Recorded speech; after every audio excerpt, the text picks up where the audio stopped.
Hi students, welcome to competitive brother YouTube channel.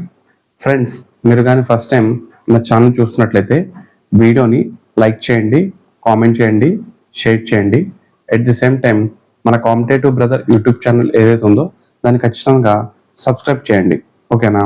Also నేను ఏవైతే ఇప్పుడు ఈ కాన్సెప్ట్స్ ఏవైతే చెప్తున్నానో ఈ కరెంట్ అఫైర్కి చెందినటువంటి ఏదైతే ఇవి స్లైడ్స్ పీడిఎఫ్లు ఉన్నాయో ఈ డిజిటల్ పీడిఎఫ్స్ అన్నీ కూడా మీకు నా Telegram channel and at the same time నా టెలిగ్రామ్ గ్రూప్లో వాట్సాప్ ఛానల్లో మీకు అవైలబుల్లో ఉంటాయి స్టూడెంట్స్, ఓకేనా? సో దానికి మీరు యాక్చువల్గా ఈరోజు మనం చెప్పుకునే టాపిక్ మనం ఏంటంటే ఆంధ్రప్రదేశ్ కరెంట్ అఫైర్ అండి. ఈ ఆంధ్రప్రదేశ్ కరెంట్ అఫైర్ యాక్చువల్గా మనకి రీజనల్ కరెంట్ అఫైర్స్లో చాలా ఇంపార్టెంట్ అండి. ఈ రీజనల్ కరెంట్ అఫైర్స్లో కానీ మనం చూసుకున్నట్లయితే ఎవరైతే కోర్టు జాబ్స్కి ప్రిపేర్ అవుతున్నారో ప్రిపేర్ అవుతున్న ఆస్పిరెంట్స్కి అట్ ది సేమ్ టైం మనకి FBO, ABO, next FRO, next మనకి రీసెంట్గా వచ్చినటువంటి ఎఫ్ఎస్ఓ జాబ్స్కి, ఆల్సో మనకి అప్కమింగ్ నోటిఫికేషన్ అయినటువంటి ఎండోమెంట్స్కి, వీటిలన్నిటికి కూడాను మనకి యూజ్ అవడం అనేది జరుగుతుందండి, ఓకేనా? సో దీంట్లో ఈరోజు మనం చెప్పుకున్న టాపిక్ ఏంటి అంటే మనకి పార్ట్ 1 అని చెప్పి మనం గుర్తుపెట్టుకుందామండి, ఓకేనా? ఆంధ్రప్రదేశ్ కరెంట్ అఫైర్స్ పార్ట్ 1 అని చెప్పి మనం గుర్తుపెట్టుకోవడం అనేది జరుగుతుంది, ఓకేనా? సో స్టూడెంట్స్, ఈరోజు కానీ మనం ఫస్ట్ టాపిక్ కానీ చూసుకున్నట్లయితే మార్టేరు వ్యవసాయ పరిశోధన కేంద్రం ఉంది, ఓకేనా? సో ఈ మార్టేరు వ్యవసాయ పరిశోధన కేంద్రం అనేది ఏర్పాటు చేసి 100 సంవత్సరాలు పూర్తయిందంటండి, ఓకే? యాక్చువల్గా ఈ ఏదైతే ఈ మార్టేరు పరిశోధన కేంద్రం ఉందో వ్యవసాయ కేంద్రము యాక్చువల్గా ఇది వెస్ట్ గోదావరి జిల్లాలో, పశ్చిమ గోదావరి జిల్లాలో మనకి భీమవరంకి పాలకొల్లుకి దగ్గరలో ఉంటుందండి. బట్ మనకి యాక్చువల్గా ఏంటంటే భీమవరంలో ఉందని చెప్పి మనకి బుక్స్లో రాయడం అనేది జరిగింది, మనం అలాగే గుర్తుపెట్టుకుందామండి, ఓకేనా? ఇది భీమవరంలో ఏర్పాటు చేసినట్టు, భీమవరంకి దగ్గరలో ఉన్నటువంటి మార్టేరు అనే ప్రాంతంలో దీన్ని ఏర్పాటు చేశారండి. యాక్చువల్గా ఇది పాలకొల్లు నుంచి తనకెళ్ళే రోడ్లో మనకి ఊరు అనేది తగులుతుందండి, ఓకేనా? ఇది 1925 నుంచి ఇది పనిచేయడం అనేది మొదలైంది. 1925 నుంచి 2025 వరకు ఇప్పటికి ఇది 100 సంవత్సరాలు దీన్ని పూర్తి చేసుకోవడం అనేది జరిగింది. ఈ 100 సంవత్సరాల టైంలో ఇది ఆల్మోస్ట్ 70 రకాల వరి వంగడాలండి, 70 రకాల వరి వంగడాలను ఇది తయారు చేసింది, ఓకేనా? సో అంటే ప్యాడీలో వెరైటీస్ అని చెప్పి మనం అనుకోవచ్చు. ఇంగ్లీష్లో అయితే ప్యాడీలో వెరైటీస్ని ఒక 70 టైప్స్ ఆఫ్ వెరైటీస్ని తయారు చేసింది. దీంట్లో one of the most important variety ఏంటంటే 1982లో మనకు వచ్చినటువంటి స్వర్ణ అనేది మోస్ట్ ఫేమస్ అనే విషయం మనం గుర్తుపెట్టుకోవాలండి, ఓకేనా? ఇది మార్టేరు వ్యవసాయ పరిశోధన కేంద్రం గురించి అండి, ఓకే? దీని తర్వాత కానీ మనం చూసుకున్నట్లయితే సో ఎలాగో మనకి వ్యవసాయం గురించి వచ్చింది కాబట్టి మనం ఇక్కడ గుర్తుపెట్టుకోవాల్సింది ఏంటంటే మనకి ఐకార్ అనే దాని గురించి మనం గుర్తుపెట్టుకుందామండి, ఓకేనా? సో ఏంటిదంటే ఇక్కడ మనకి వచ్చేది ఐకార్ కానీ మనం చూసినట్లయితే ఇండియన్ కౌన్సిల్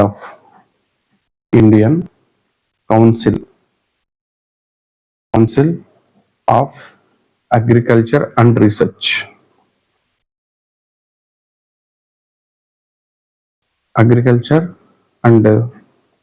రీసెర్చ్, అని చెప్పి మనం గుర్తుపెట్టుకుందామండి, ఓకేనా? ఐకార్ అంటే Indian council of agriculture and research. దీని యొక్క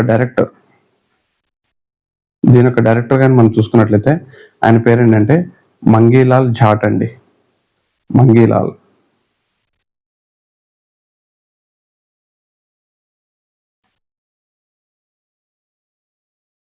జాట్. ఒకవేళ తప్పు రాస్తే మాత్రం మీరు కరెక్ట్గా రాసుకోండి, జాట్ అంటే ఏంటో, ఓకేనా? మళ్ళీ కామెంట్స్లో మాత్రము అనొద్దండి మీరు జాట్ అలా రాస్తారు ఇలా రాశారని చెప్పి. దీంట్లో తప్పు ఉంటే మీరు మాత్రం ఒకసారి కరెక్ట్ చేసుకొని రాసుకోండి. బట్ మనకు గుర్తుండాలండి మంగీలాల్ జాట్ అని ఆయన ఐకార్కి డైరెక్టర్గా వర్క్ చేస్తున్నారు, ఓకేనా? సో ఇంకా వ్యవసాయానికి సంబంధించినటువంటి మన ఇండియాలో ఉన్నటువంటి కొన్ని ఫేమస్ ఇన్స్టిట్యూట్స్ కానీ మనం చూసుకున్నట్లయితే సెకండ్ మనకి ఐఏఆర్ఐ,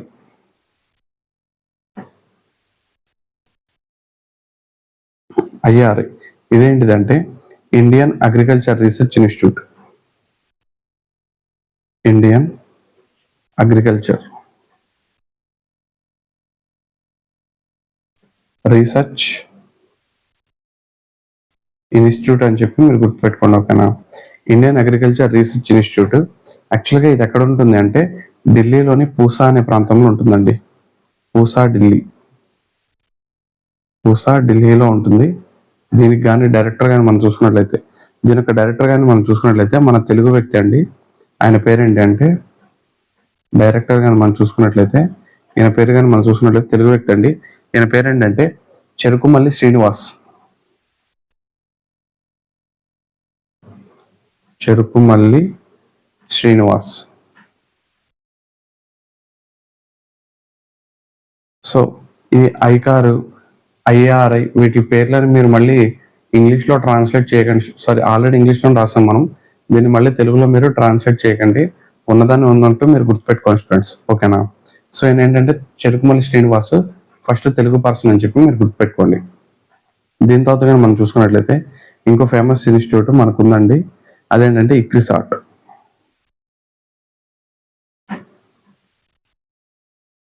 ఓకేనా. ఈ ఇక్రిసాట్ మీ అందరికీ తెలిసిందండి. ఇక్రిసాట్ గురించి మళ్ళీ మనం చెప్పాల్సిన అవసరం లేదు. International crop research institute of semi arid tropic అని చెప్పి మనం గుర్తుపెట్టుకోవాలండి. International crop research institute of semi arid tropic, semi arid tropics అని చెప్పి మనం గుర్తుపెట్టుకోవాలండి. యాక్చువల్గా మన భారతదేశంలో ఉన్నటువంటి ఒకే ఒక అంతర్జాతీయ సంస్థ మన భారతదేశంలో హెడ్ క్వార్టర్గా కలిగి ఉందంటే అది ఏంటంటే మన ఇక్రిసాట్ అని చెప్పి గుర్తుపెట్టుకోవాలండి, ఓకేనా. సో ఈ ఇక్రిసాట్ అనేది కూడా ఎక్కడ ఉందంటే ఇది మనకి హైదరాబాద్లో ఉందనే విషయం మనం గుర్తుపెట్టుకోవాలండి. నెక్స్ట్ మనకి కేంద్ర వ్యవసాయ శాఖ మంత్రి, కేంద్ర వ్యవసాయ శాఖ మంత్రి, అగ్రికల్చర్ మినిస్టర్, వ్యవసాయ శాఖ మంత్రి. ఈయన పేరు కానీ మనం చూసుకున్నట్లయితే మనకి కేంద్రంలో ఎవరున్నారు, అట్ ది సేమ్ టైం రాష్ట్రంలో ఎవరున్నారో మనకు క్లారిటీ ఉండాలండి. మన కేంద్రంలో కానీ మనం చూసుకున్నట్లయితే శివరాజ్ సింగ్ ఉన్నారు. శివరాజ్ సింగ్ అనే ఆయన మనకి కేంద్రంలో ఉంటే, మన ఏపీలో కానీ మనం చూసుకున్నట్లయితే కె అచ్చెన్నాయుడు.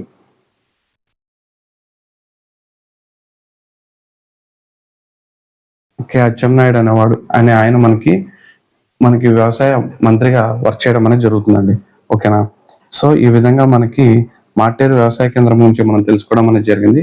అది 100 సంవత్సరాలు కంప్లీట్ అయిపోయింది. ఇటీవల కానీ మనం చూసుకున్నట్లయితే మనం గుర్తుపెట్టుకోవాల్సింది ఏంటంటే ఇండియాకిను చైనాకి మధ్య దౌత్య సంబంధాలు మొదలయ్యి 75 years అవుతుందనే విషయం మనం గుర్తుపెట్టుకోవాలండి. ఇండియా చైనా, ఓకేనా. సో ఇంకోటి ఏంటంటే ఆర్బీఐ అనేది ఏర్పాటు చేసి ఇప్పటికి 91 సంవత్సరాలు కంప్లీట్ అయిపోయినాయండి, ఓకేనా. సారీ, 90 సంవత్సరాలు కంప్లీట్ అయిపోయినాయి. ఎందుకంటే అది 1934 చట్టం ప్రకారం 1934 ఆర్బీఐ యాక్ట్ అనేది చేయడం జరిగింది. దాన్ని పేస్ చేసుకొని 1935లో దాన్ని ఏర్పాటు చేయడం అనేది జరిగింది. కాబట్టి ఆర్బీఐ ఏర్పాటు చేసి 90 సంవత్సరాలు కంప్లీట్ అవుతుందనే విషయం మనం గుర్తుపెట్టుకోవాలి. దాని తర్వాత కానీ మనం చూసుకున్నట్లయితే దీని తర్వాత ఏంటంటే మనకి మైక్రోసాఫ్ట్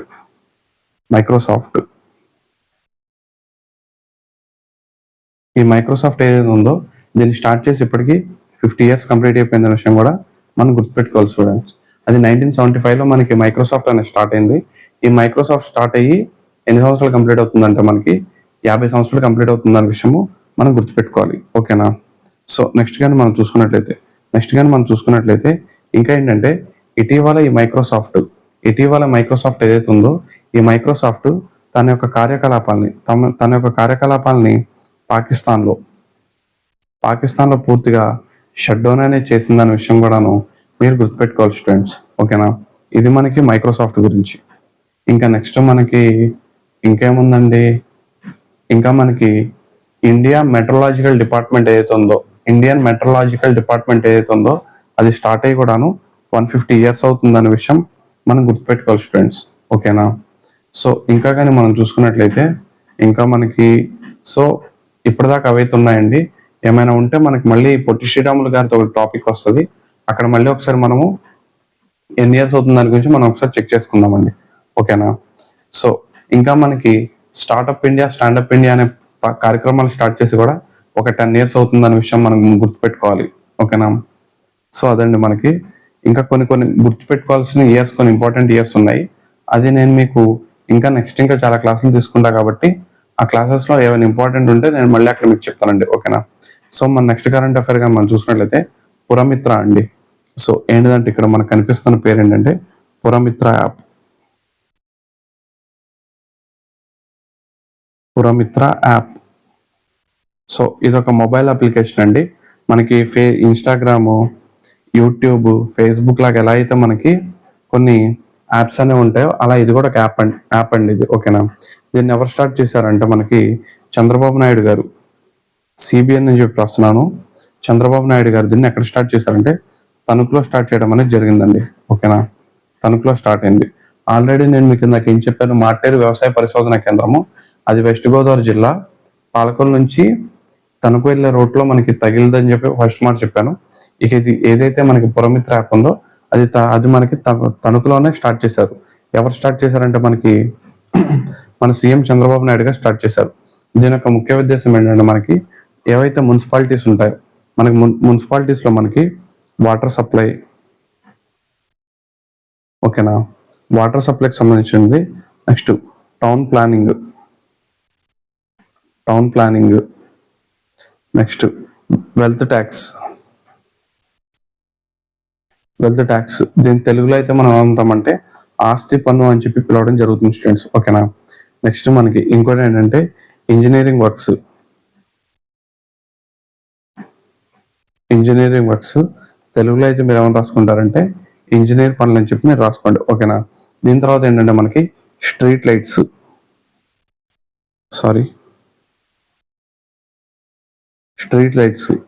ఓకేనా. వీధి దీపాలు ఏమి ఉంటాయో అవి.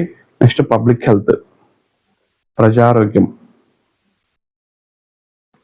సో వీటిలన్నిటి యొక్క ఇన్ఫర్మేషన్ మనకు దేంట్లో లభిస్తుందంటే మనకి ఈ పురమిత్ర యాప్లో మనకు లభించడం అనేది జరుగుతుంది స్టూడెంట్స్, ఓకేనా.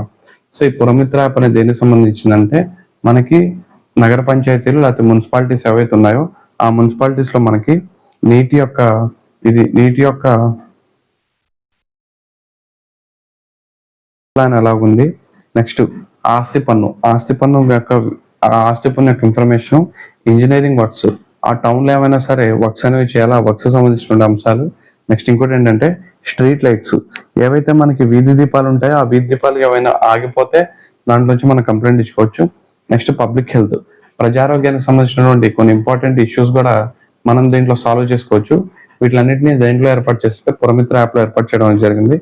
సో ఈ పురమిత్ర యాప్ని ఎవరు లాంచ్ చేశారంటే మనకు చంద్రబాబు నాయుడు గారు తణుకులో లాంచ్ చేసిన విషయం మనం గుర్తుపెట్టుకుంటే సరిపోయి స్టూడెంట్స్, ఓకేనా. సో ఇది పురమిత్ర యాప్ గురించి. దీని తర్వాతగా మనం చూసుకున్నట్లయితే ఏటికొప్పాక. మీకు ఇక్కడ ఏదైతే బొమ్మలో కనపడుతుందో ఇవి మనకి ఏటికొప్పాక బొమ్మలండి. యాక్చువల్గా ఇది ఇప్పుడు ప్రెసెంట్ ఐ థింక్ అనకాపల్లి జిల్లాకు వచ్చేసినట్టుంది, అయితే విశాఖపట్నం జిల్లాలో ఉందో. ఎవరైనా సరే అటు సైడ్ డిస్ట్రిక్ట్స్ వాళ్ళు ఎవరు ఉన్నారు ఒకసారి నాకు కామెంట్ చేయండి స్టూడెంట్స్, నేను కూడా తెలుసుకుంటాను, ఓకేనా. అయితే ఇప్పుడు ఏటికొప్పాక బొమ్మలు ఎందుకు మనకి న్యూస్లో వచ్చాయంటే యాక్చువల్గా మనకి ఢిల్లీలో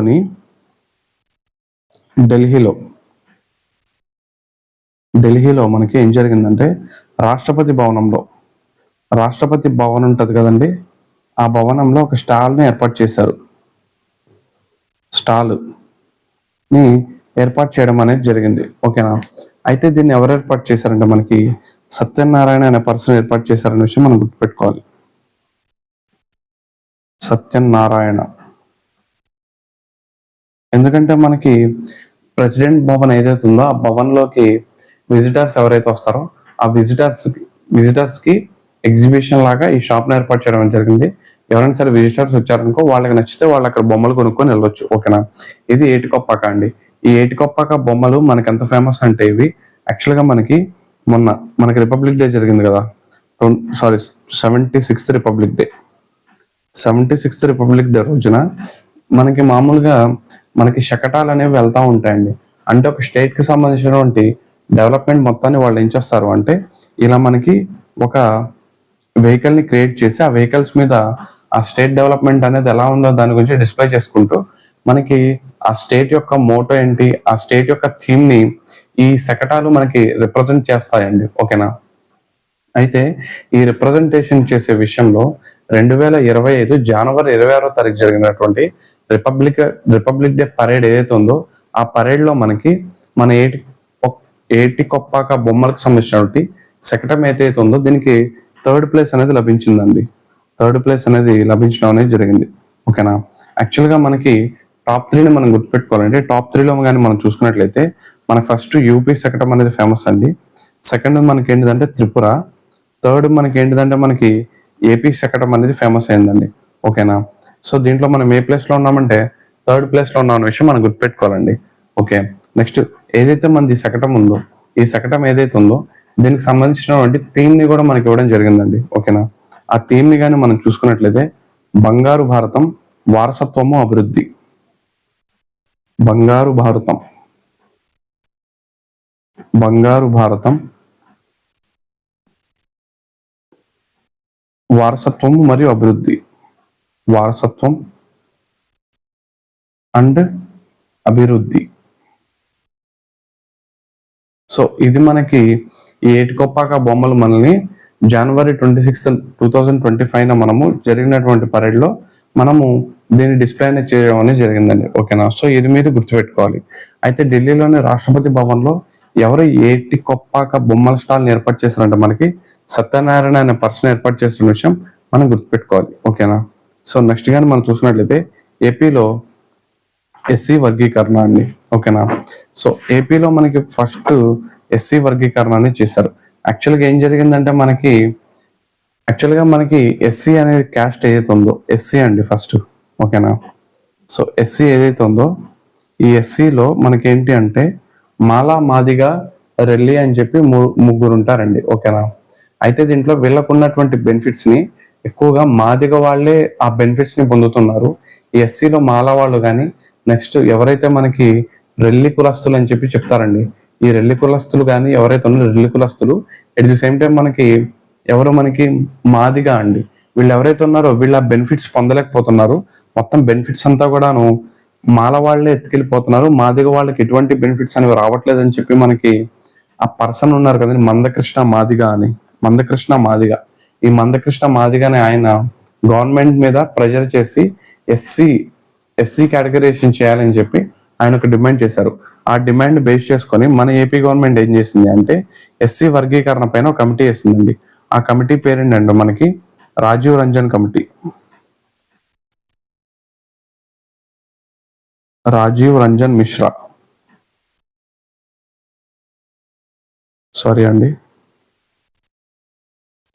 రాజీవ్ రంజన్ మిశ్రా. ఓకేనా.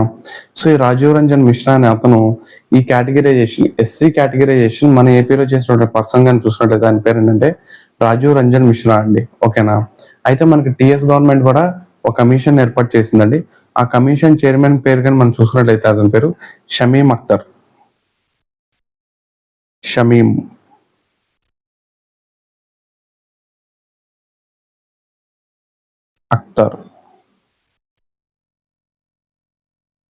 షమీమ్ అఖ్తర్ అయితేనేమో తెలంగాణ, రాజీవ్ రంజన్ మిశ్రా అయితేనేమో ఆంధ్రప్రదేశ్ అనే విషయం మీరు గుర్తుపెట్టుకోవాలి స్టూడెంట్స్. ఓకేనా. అయితే ఇప్పుడు వీళ్ళు దీంట్లో ఎలా కేటగరైజేషన్ చేశారంటే మనకి రెల్లి కులస్తులు ఉంటారండి. రెల్లి కులస్తులు, నెక్స్ట్ ఏంటి అంటే మాదిగ, మూడోది ఏంటిది అంటే మాల. ఓకేనా. సో ఇప్పుడు రెల్లీస్ కానీ మనం చూసుకున్నట్లయితే రెల్లీస్ ప్లస్ దాంట్లో ఉన్నటువంటి సబ్ కేటగిరీస్ ఉపకులాలు అని చెప్పి పిలుస్తారండి. అయితే మాదిగా వాళ్ళలో ఉండే సబ్ కేటగిరైజేషన్, నెక్స్ట్ మాల సబ్ కేటగిరైజేషన్ ఇలా చేయడం అనేది జరిగింది కదా. ఇప్పుడు దీన్ని కానీ మనం బేస్ చేసుకుంటే రెల్లీలకి ఇప్పుడు వచ్చేటువంటి పర్సంటేజ్ ఎంత అంటే దీనికి 1% అనేది ఇక సపరేట్ చేశారు. ఓకేనా.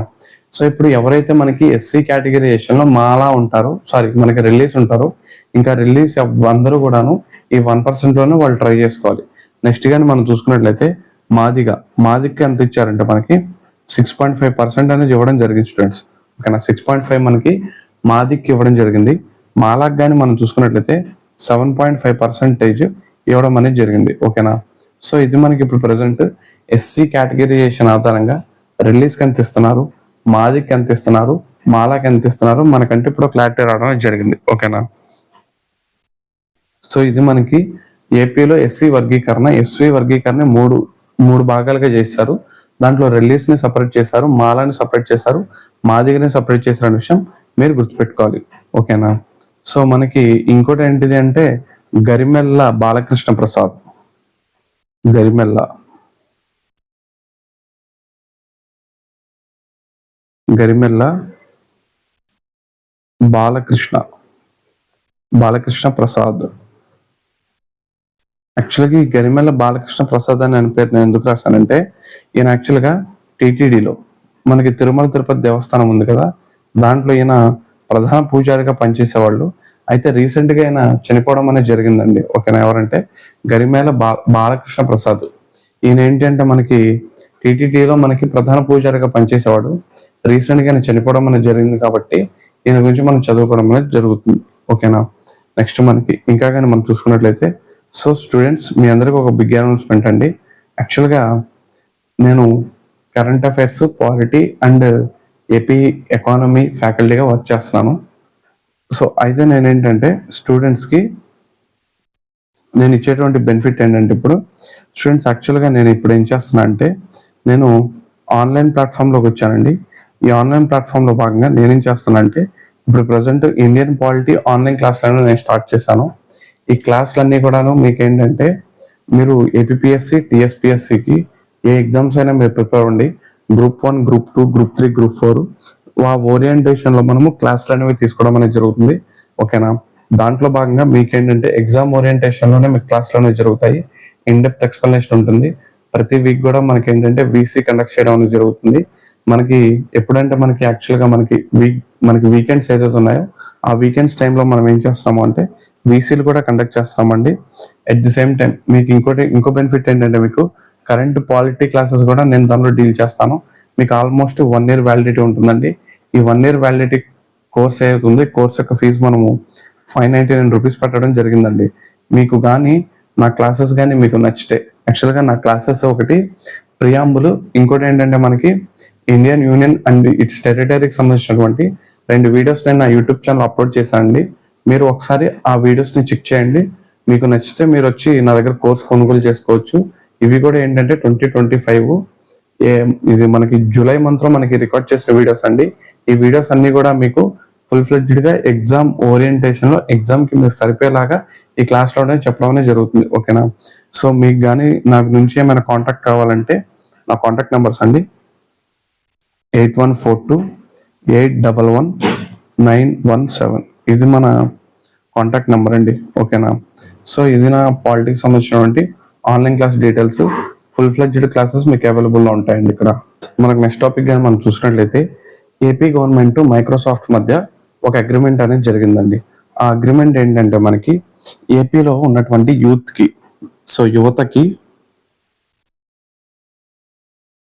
యువతకి మరియు ఎవరైతే గవర్నమెంట్ జాబ్ హోల్డర్స్ ఉన్నారో, గవర్నమెంట్ జాబ్ ఉన్న వాళ్ళకి, యువతకండి వీళ్ళందరికీ ఏంటంటే ఏఐలో ట్రైనింగ్ ఇవ్వాలండి. ఆర్టిఫిషియల్ ఇంటెలిజెన్స్లో ట్రైనింగ్ ఇవ్వాలనే ఉద్దేశంతో ఏపీ గవర్నమెంట్ ఏం చేసిందంటే మైక్రోసాఫ్ట్తో ఒప్పందం అనేది చేర్చుకుంది. ఓకేనా, దీని ద్వారా ఏంటంటే ప్రతి సంవత్సరము 2 లక్షల మందికి ట్రైనింగ్ ఇవ్వాలి. 2 లక్షల మందికి ట్రైనింగ్ అనేది ఇవ్వాలి. ఓకేనా, రాష్ట్రంలోని నెక్స్ట్ ఏంటిదంటే రాష్ట్రంలోని 50 గ్రామీణ ఇంజనీరింగ్ కాలేజీలు, గ్రామాల్లో ఉన్నటువంటి 50 ఇంజనీరింగ్ కాలేజెస్లో ఏవైతే ఉన్నాయో అక్కడ ఇంజనీరింగ్ కాలేజెస్లో మనము 500 మంది టీచర్స్కి, అట్ ది సేమ్ టైం మనకి 10,000 మంది స్టూడెంట్స్కి మనం ఏం చేయాలంటే ట్రైనింగ్ ఇవ్వాలి.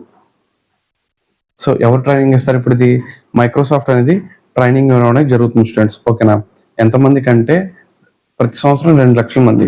ఈ 2 లక్షల మందిలో కూడాను ఏపీలో ఉన్నటువంటి 50 ఇంజనీరింగ్ కాలేజీలు ఉంటాయి కదా, ఆ ఇంజనీరింగ్ కాలేజీలో పాఠాలు చెప్పే ఫ్యాకల్టీతో పాటు అక్కడ ఉన్నటువంటి 10,000 మంది స్టూడెంట్స్కి ట్రైనింగ్ అనేది ఇవ్వాలి. అంతేకాకుండా గ్రామీణ ప్రాంతాల్లో ఏం చేయాలంటే మనకి ఇదే విలేజెస్లో ఉంటాయి కదా, గ్రామీణ ప్రాంతాల్లో ఉన్నటువంటి ఐఐటి కాలేజీలు ఏవైతే ఉంటాయో, మనకి ఐటీఐ కాలేజీలు అండి, ఐఐటి కాదు ఐటీఐ కాలేజీలు అండి, ఇండస్ట్రియల్ ట్రైనింగ్ ఇన్స్టిట్యూట్స్ అని చెప్పి పిలుస్తారు వీటిని. ఐటీఐ కాలేజీలు ఈ ఒక 2 సంవత్సరాలు ఉంటాయండి. మొత్తం ఎంత గ్రామాల్లో ఉన్నటువంటి ఐటీఐ కాలేజీలు 300 ఐటీఐ కాలేజీల్లో 30,000 మంది స్టూడెంట్స్కి మనం ఏం చేయాలి, ట్రైనింగ్ అనేది ఇవ్వాలి. అంతేకాకుండా ఇంకోటి ఏంటి అంటే మనకి పబ్లిక్ సెక్టార్లో జాబ్ చేసే వాళ్ళు ఉంటారు కదా, పబ్లిక్ సెక్టార్లో జాబ్ చేసే 50,000 మంది గవర్నమెంట్ ఎంప్లాయీస్కి ఏం చేయాలంటే 100 అవర్స్ అంటే 100 గంటలు ఏఐ మీద ట్రైనింగ్ ఇవ్వడం అనేది జరుగుతుంది స్టూడెంట్స్. ఓకేనా? సో ఇది మీరు గుర్తుపెట్టుకోవాలి. ఏంటంటే మైక్రోసాఫ్ట్, ఆంధ్రప్రదేశ్ గవర్నమెంట్తో మైక్రోసాఫ్ట్ కంపెనీ ఒక ఒప్పందం చేసుకుంది. ఒప్పందం ప్రకారం ఏంటంటే మనం ఏం చేయాలంటే యువతకిను గవర్నమెంట్ జాబ్ హోల్డర్స్కి ఏఐ మీద ట్రైనింగ్ ఇవ్వాలి. ఇప్పుడు ఎవరైతే యూత్ ఉన్నారో ఆ యూత్కి ఏం చేయాలంటే మన గ్రామాల్లో ఉంటారు కదా, గ్రామాల్లో ఉన్నటువంటి మన ఏపీలో ఉన్నటువంటి 50 గ్రామాలను సెలెక్ట్ చేసుకొని ఆ గ్రామాల్లో ఉన్నటువంటి ఇంజనీరింగ్ కాలేజెస్ ఏవైతే ఉన్నాయో ఆ ఇంజనీరింగ్ కాలేజెస్లో ఆల్మోస్ట్ 500 మంది టీచర్స్కి 10,000 మంది స్టూడెంట్స్కి ఏం చేయాలంటే మనం ఏఐ ట్రైనింగ్ అనేది ఇప్పించాల్సి ఉంటుంది. అంతేకాకుండా మనకి ఐటీఐలు అండి, ఇండస్ట్రియల్ ట్రైనింగ్ ఇన్స్టిట్యూట్స్ అని చెప్పి పిలుస్తారు కదా, ఇవి ఎక్కువగా మనకి ఎక్కడ ఉంటాయంటే విలేజెస్లో ఉంటాయి. అక్కడ ఏంటంటే 30,000 మంది స్టూడెంట్స్కి 300 మంది టీచర్స్కి ట్రైనింగ్ ఇవ్వాలని చెప్పి అక్కడ టార్గెట్ పెట్టుకున్నారు. ఇంకోటి ఏంటంటే మనకి పబ్లిక్తో రిలేషన్ మెయింటైన్ చేసే ఎవరైతే గవర్నమెంట్ జాబ్ హోల్డర్స్ ఉంటారో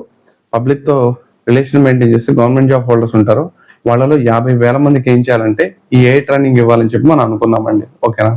ఇది మనకి ప్రజెంట్ కరెంట్ అఫైర్. మన దీనికి సంబంధించిన జీకే కానీ మనం తెలుసుకున్నట్లయితే ఫస్ట్ మనం ఏం చేయాలంటే 1975లోకి వెళ్ళాలి. ఓకేనా? 1975 ఈ 1975లో ఏం జరిగిందంటే మనకి మైక్రోసాఫ్ట్ అనేది ఏర్పాటు చేయడం అనేది జరిగింది. దీని యొక్క ఫౌండర్స్ కానీ మనం చూసుకున్నట్లయితే బిల్ గేట్స్ అనే విషయం మీ అందరికీ తెలుసు. ఇంకో పర్సన్ పేరేంటో మీరు నా కామెంట్ సెక్షన్ లో తెలియజేయండి స్టూడెంట్స్. ఓకేనా? సో ఫస్ట్ పర్సన్ మనకి ఎవరు, బిల్ గేట్స్ అని చెప్పి అందరూ తెలుసు. ఆ సెకండ్ పర్సన్ పేరేంటో మీరు గుర్తు చేసుకుని నాకు చెప్పండి. ఈయన ఇటీవల కాలంలో బిట్ బ్లూ అని చెప్పి, ఐ థింక్ ఎగ్జాక్ట్ గా డేట్ గుర్తులేదు కానీ బ్లూటూత్ మీద వర్క్ చేసేటువంటి ఒక యాప్ ని కూడా ఆయన డెవలప్ చేయడం అనేది జరిగింది. ఆ యాప్ కి సంబంధించినటువంటి లింక్ కూడా ఏదైతే ఉందో మనకి ఫేస్బుక్ ఏ విధంగా వర్క్ చేస్తుందో, వాట్సాప్ ఫేస్బుక్ ఏ విధంగా వర్క్ చేస్తుందో అది కూడా ఒక మెసెంజర్ యాప్ ని ఆయన కూడా తయారు చేయడం అనేది జరిగింది.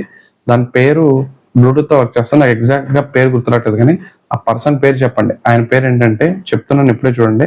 ఆయన పేరు పౌల్ అలెన్ అనే విషయం మనం గుర్తుపెట్టుకోవాలి. నెక్స్ట్ మనకి మైక్రోసాఫ్ట్ కి సీఈఓగా ఎవరు పనిచేస్తున్నారంటే మనకు సత్య నాదెల్లా అనే పర్సన్ పనిచేస్తున్న విషయం మనం గుర్తుపెట్టుకుంటే సరిపోతుంది స్టూడెంట్స్. ఓకేనా? ఇది మనకి ఏపీ గవర్నమెంట్ నెక్స్ట్ మైక్రోసాఫ్ట్ మధ్య ఉన్నటువంటి ఒప్పందం. దీని తర్వాత ఏంటంటే మనకి ఫోటోలో మనకు కనిపిస్తున్నారు పొట్టి శ్రీరాములు గారండి. అయితే ఈయన యొక్క 125వ ఓకేనా 125వ జయంతి సందర్భంగా ఈయన విగ్రహాన్ని ఎక్కడ ఏర్పాటు చేశారంటే అమరావతిలో ఏర్పాటు చేశారు. ఎంత అంటే దీని యొక్క హైట్ ఎంత అంటే 38 అడుగులండి. ఓకేనా? సారీ 38 కాదు, 58 అడుగులు అనే విషయం మనం గుర్తుపెట్టుకోవాలి. అయితే ఈయన యొక్క ఆమరణ నిరాహార దీక్ష ఎప్పటి నుంచి ఎప్పుడు దాకా చేశాడో మనం గుర్తుపెట్టుకోవాలి. యాక్చువల్గా ఈయన అక్టోబర్ 9వ తారీఖు నుంచి మనకి డిసెంబర్ 15 1952 వరకు. ఓకేనా? 1952 అక్టోబర్ 9 1952 నుంచి డిసెంబర్ 15 1952 వరకు ఆల్మోస్ట్ 58 రోజులండి. 58 రోజులు ఏం చేశాడు అంటే ఆమరణ నిరాహార దీక్ష చేసి ఆంధ్ర రాష్ట్ర ఏర్పాటుకైనా కృషి చేశాడు. యాక్చువల్గా 50 డేస్ కంప్లీట్ అయిపోగానే ఈయన లేచిపోమన్నారు కానీ కొంతమంది యాక్చువల్గా 50 డేస్ అయిపోగానే ఈయన యాక్చువల్లీ లెగవాలి అనుకున్నాడు. ఈయన లెగవాలి అనుకుంటే ఇన్ని రోజులు అలాగ ఉన్నావు కదా, ఇంకొక 2 రోజులు ఉండు, మద్రాసు కూడా ఆంధ్రాకి వచ్చేసిద్ది అని కొంతమంది పర్సన్స్ ఎవరైతే ఉన్నారో ఆ పర్సన్స్ వాళ్ళ యొక్క స్వలాభం కోసం ఈయన చంపేశారని చెప్పి ఒక పుకారు కూడా ఉంది స్టూడెంట్స్. ఓకేనా?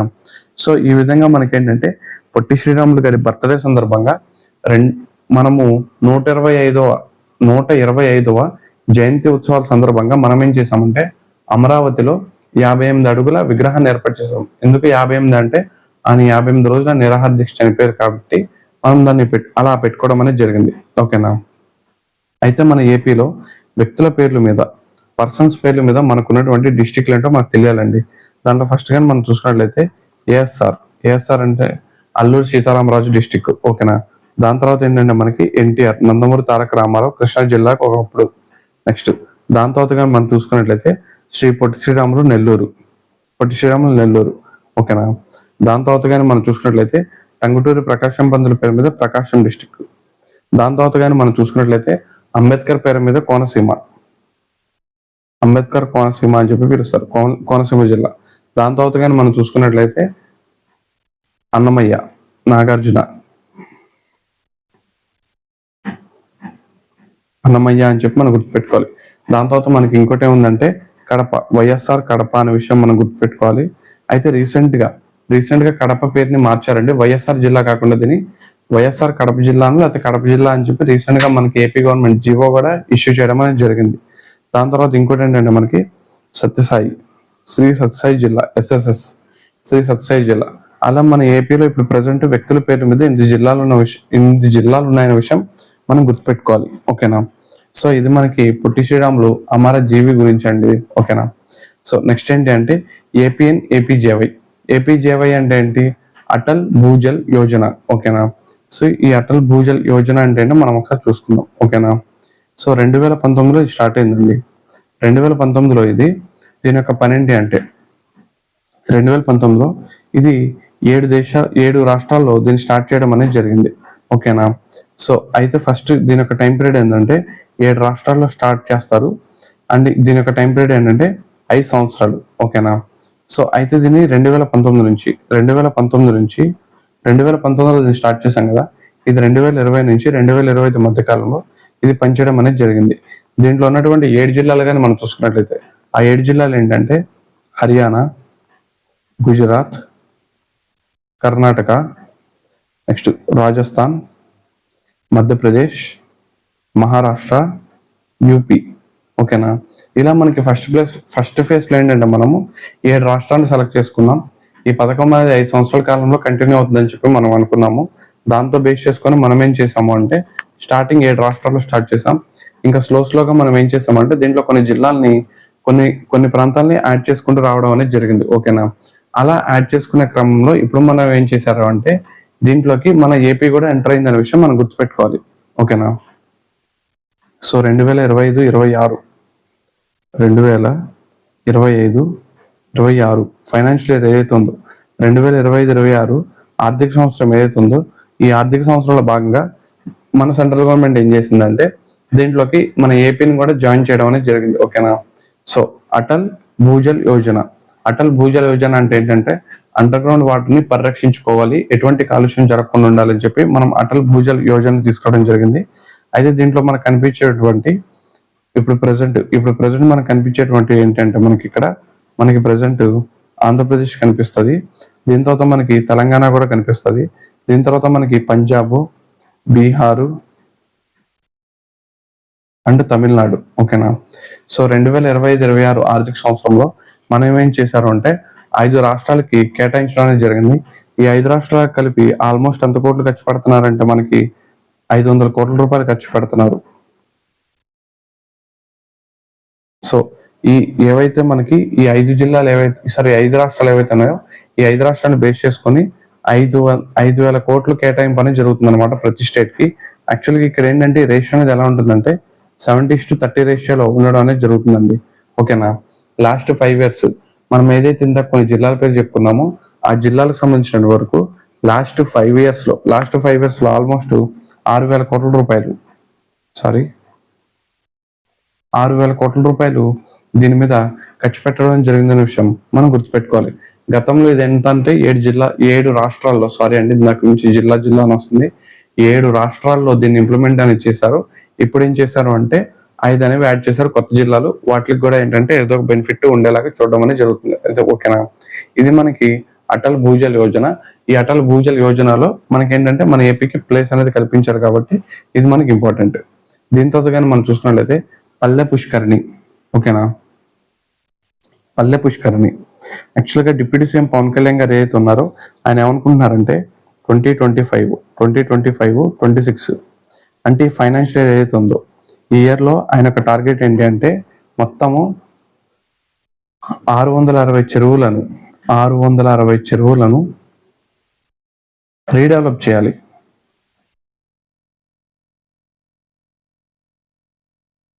ఓకేనా? సో చేసి యాక్చువల్గా ఏంటంటే 660 చెరువులని రీడెవలప్ చేయాలి. అండ్ ఇంకోటి ఏంటంటే అక్కడ వాటర్ సప్లై అనేది ఏర్పాటు చేయాలి. వాటర్ సప్లై ఉండాలి. వాటర్ సప్లై అండ్ ఇంకోటి ఏంటంటే ఇక్కడ మనకి వాటర్ సప్లై అనేది ఉండాలి. వాటర్ కన్జర్వేషన్ కూడా, వాటర్ కన్జర్వేషన్ ఆల్సో దీంట్లో మనకి కీ రోల్ అనేది ప్లే చేయడం అనేది జరుగుతుంది. ఓకేనా? సో ఇదండి మనకి పల్లె పుష్కరిణి కార్యక్రమము 2025-26 మధ్య కాలంలో పవన్ కళ్యాణ్ స్టార్ట్ చేశారు. దీని యొక్క ముఖ్య ఉద్దేశం ఏంటంటే మనకి 660 చెరువులు ఉన్నాయన్నమాట. మనకి ఇప్పుడు దాకా మన ఏపీలో ఉన్నటువంటి 660 చెరువుల్లో మనం ఏం చేయాలంటే water supply and water conservation చేయాలనే విషయము మనం స్టార్ట్ చేశారు. దీన్ని ఎవరు స్టార్ట్ చేశారంటే మన డిప్యూటీ సీఎం పవన్ కళ్యాణ్ దీన్ని స్టార్ట్ చేశారనమాట. దీని పేరు ఏంటంటే పల్లె పుష్కరిణి. అయితే మనకి గతంలో మనకి ఏముండేదంటే పల్లె పండుగ అని చెప్పి ఒక కార్యక్రమం ఉండేది. పల్లె పండుగ కార్యక్రమాన్ని మనకి ఎవరైతే మనకి హానరబుల్ మనకి ఎవరు డిప్యూటీ సీఎంగా వర్క్ చేస్తున్నారో పవన్ కళ్యాణ్ గారు పల్లె పండుగ అనే కార్యక్రమాన్ని అక్టోబర్ 14, 2020 అక్టోబర్ 14 నుంచి 20 మధ్యకాలంలో అక్టోబర్ 14 నుంచి 20 మధ్యకాలంలో దీన్ని ఇంప్లిమెంట్ చేశారు. నెక్స్ట్ స్వర్ణ గ్రామ పంచాయతీ అని చెప్పి ఒక దాన్ని కూడా స్టార్ట్ చేశారు. స్వర్ణ గ్రామ పంచాయతీ దీంట్లో ఆల్మోస్ట్ 13,326 పంచాయతీల్లో ఈ స్వర్ణ గ్రామ పంచాయతీ అనే దాన్ని ఈయన ఎస్టాబ్లిష్ చేయడం అనేది జరిగింది. ఓకేనా?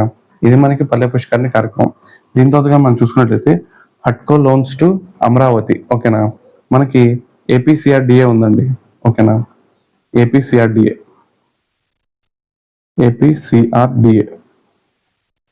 దీని యొక్క ముఖ్య ఉద్దేశం ఏంటంటే Andhra Pradesh capital region development area.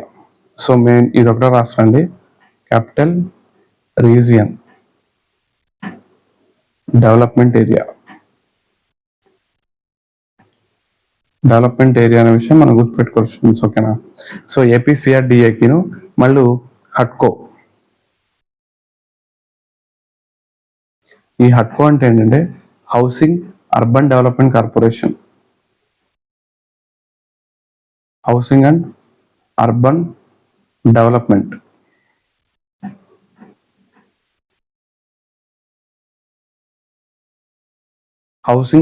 Development corporation ఈ హట్కో అనే దాన్ని ఉందన్నమాట. ఇది యాక్చువల్గా ఢిల్లీ కేంద్రంగా పనిచేస్తూ ఉంటుందండి. ఢిల్లీ కేంద్రంగా పనిచేస్తా అనేది ఉంటుంది. యాక్చువల్గా ఇది 1970లో ఇది ఏంటిదంటే ఇది మనకి 1970లో ఇది మనకి ఏంటంటే నవరత్న కంపెనీ అయింది. నవరత్న కంపెనీగా ఏర్పాటు చేయడం అనేది జరిగింది.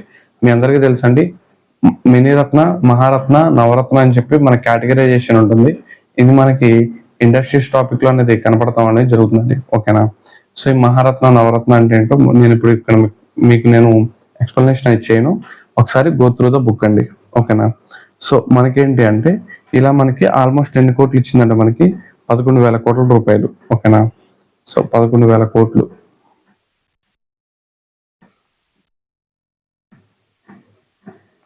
ఎవరు ఇచ్చారు అంటే హట్కో ఇచ్చిందనే విషయం మనం గుర్తుపెట్టుకోవాలండి. ఓకేనా? సో అది మనకి నెక్స్ట్ కానీ మనం చూసినట్లయితే ఉత్తరాంధ్రలో అంతర్జాతీయ విశ్వవిద్యాలయం. సో మనకి ఉత్తరాంధ్ర అంటే మనకి ఏమేమి జిల్లాలు వస్తాయండి? మనకి శ్రీకాకుళం, విజయనగరం, విశాఖపట్నం, అంతే కదా. So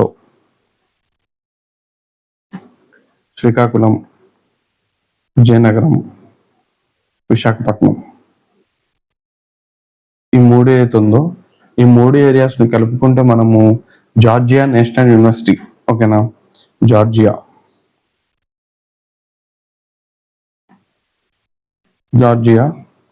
national. ఓకేనా? Georgia national university. ఈ జార్జియా నేషనల్ యూనివర్సిటీని మనకి ఏపీలోని శ్రీకాకుళం, విజయనగరం, విశాఖపట్నానికి ఓకేనా వీటికి అనుసంధానంగా దీన్ని ఏర్పాటు చేయడం అనేది జరుగుతుంది స్టూడెంట్స్. ఆల్మోస్ట్ దీని యొక్క ప్రైస్ కానీ మనం చూసుకున్నట్లయితే దీన్ని 1300 కోట్ల రూపాయలతో దీన్ని ఇన్వెస్ట్మెంట్ అనేది చేస్తున్నారు. 1300 కోట్లు ఇక్కడ ఇన్వెస్ట్మెంట్ అనేది చేస్తున్న విషయం మనం గుర్తుపెట్టుకోవాలి. దీని ద్వారా ఏంటంటే 500 మందికి ఎంప్లాయ్మెంట్ వస్తుంది.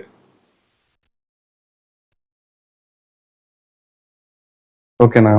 1300 కోట్ల రూపాయలతో మనం ఏం చేస్తున్నాము అంటే ఈ జార్జియా నేషనల్ యూనివర్సిటీని ఏర్పాటు చేయడం అనేది జరుగుతుంది.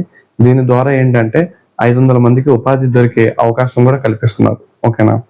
సో నెక్స్ట్ కానీ మనం చూసుకున్నట్లయితే ఇంకా మనకి పిఠాపురంలో బయో ఎనర్జీ ప్లాంట్ అని చెప్పి ఒకటి ఉందండి. నెక్స్ట్ బాలయోగి గారి గురించి ఒక స్టోరీ ఉంది. ఈ స్టోరీ కూడా నేను మీకు నెక్స్ట్ క్లాస్లో నేను కంటిన్యూ చేస్తానండి. ఈ క్లాస్ని మనం ఇక్కడితో స్టాప్ చేద్దాము. ఇక్కడ దాకా మీకు చెప్పిన అర్థమైంది అని చెప్పి అనుకుంటున్నాను. ఇన్ కేస్ మీకు ఏదైనా అర్థం కాకపోతే మీరు ఖచ్చితంగా నాకు మెసేజ్ చేయండి. నాది క్లాస్ అని ఉంటుంది మనకు సంబంధించినటువంటి. సో స్టూడెంట్స్ మళ్ళీ చెప్తున్నా అనుకోకుండా మీరు మాత్రం ఖచ్చితంగా ఒకసారి మీరు చూసుకోండి. ఓకేనా. సో మీకు కానీ ఫస్ట్ టైం కానీ ఈ వీడియో నచ్చినట్లయితే వీడియోని లైక్ చేయండి, కామెంట్ చేయండి, షేర్ చేయండి. అట్ ది సేమ్ టైము ఖచ్చితంగా మన ఛానల్ని సబ్స్క్రైబ్ చేసుకోండి. మనకి వాట్సాప్ అండ్ టెలిగ్రామ్లో మన గ్రూప్స్ ఉన్నాయండి. ఆ గ్రూప్స్లో కూడా మీరు జాయిన్ అవ్వచ్చు. ఇప్పుడు నేను ఏదైతే ఈ ఏపీ కరెంట్ అఫైర్స్ సంబంధించినటువంటి ఏదైతే ఇప్పుడు నేను చెప్పాను స్లైడ్స్, ఆ స్లైడ్స్ మళ్ళీ మీరు నీకు అక్కడ డౌన్లోడ్ చేసుకోవడానికి మీకు ఈజీగా ఉంటుందండి. ఓకేనా. ఇది మనకి ఏపీ కరెంట్ అఫైర్ పార్ట్ 1 అండి. నెక్స్ట్ మనకి పార్ట్ 2 కూడా అప్లోడ్ చేయడం అనేది జరుగుతుందండి. ఓకేనా. ఈ రోజుతో ఈ క్లాస్ ఇక్కడితో స్టాప్ చేద్దామండి. మళ్ళీ మన నెక్స్ట్ క్లాస్లో మనం కంటిన్యూ చేద్దామండి. ఓకేనా. సో థ్యాంక్ యూ అండి. థ్యాంక్ యూ సో మచ్ అండి.